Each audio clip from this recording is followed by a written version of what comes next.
So you all have got to stop tagging Dan McClellan in my comments. Last week, I posted a reel summarizing a sermon by Diana Butler Bass. It drew on the research of Elizabeth Schrader Polczer, suggesting that Mary and Martha in John may have originally been one character, possibly Mary Magdalene. A lot of people resonated with that, but like every third comment was asking Dan McClellan to weigh in. So if I had to guess, here's what I imagine someone like Dan McClellan would say, except of course he'd be wearing like a cooler shirt than this. So Dr. Schrader makes three major claims about Mary in John's gospel. First, that Martha of Bethany may have been added later, splitting one character into two. The evidence for this is in Papyrus 66, a manuscript from about 200 CE. And this is where I made a mistake in the first video. It's not that Martha doesn't show up at all in Papyrus 66. It's that the scribe seems to be wrestling with this text, correcting Mary to Martha, changing singular verbs to plural. And there are also plenty of earlier sources that show instability around Martha's presence in this text. The second claim is that Mary of Bethany may be Mary Magdalene. And Schrader suggests this based on literary parallels between John 11 and John 20. In both, a woman named Mary is weeping at a tomb. Both use the phrase, "Where have you laid him?" using the same rare Greek verb. Both see someone that they love raised from the dead, and both use this rare Greek word for burial cloth. And in John 12, Mary anoints Jesus for burial, while in John 20, only Mary Magdalene shows up at the tomb. This feels like one singular character arc, and early church leaders like Hippolytus and Ambrose and Tertullian also suggest this connection. The third claim is that Magdalene is more likely a title than a place name, and this is based on Luke's gospel, where it says Mary called Magdalene, and this is a phrase that Luke will often use for nicknames, like Simon called Peter. It's also based on Jerome's writings in the early 4th century, suggesting that Magdalene comes from the word Migdal, which means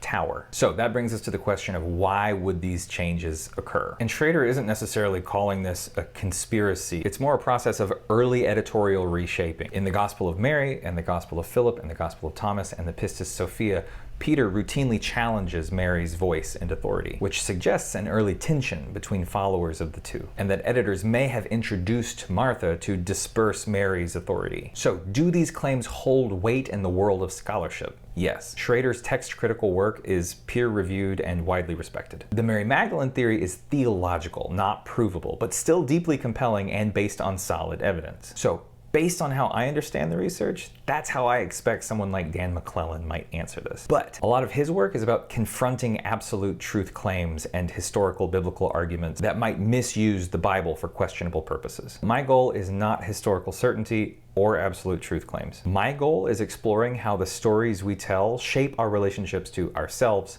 others, and something greater. Sometimes it means asking, what if an alternative reading can open up something in me? I care, like Dr. Schrader says, whether we can embrace multiplicity and let it move us towards healing, justice, and spiritual flourishing.